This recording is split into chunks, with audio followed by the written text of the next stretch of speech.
Qog'oz stakan siri fosh bo'ldi. 1 litr suv oling. 1 choy qoshiq soda soling. Ko'z bilan chamalab yana 1 choy qoshiq tuz qo'shing. Hammasini yaxshilab aralashtiring. Bu lifehackni men Italiyada ko'rdim.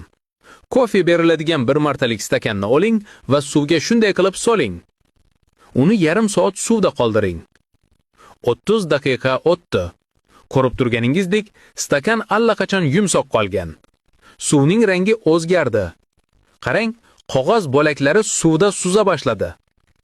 Endi qarang, bizni qanday aldaganlarini ko'rasiz. Mana, oddiy qog'oz stakan deb aytilgan edi.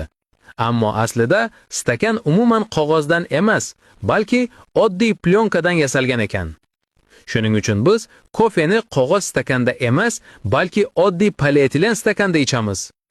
Shu sababli kafelarda qog'oz stakanda kofe buyurtma qilmang, balki shisha yoki keramika chashkada oling. Shuni yodda tuting, like bosing, kanalli maslahatlar bor.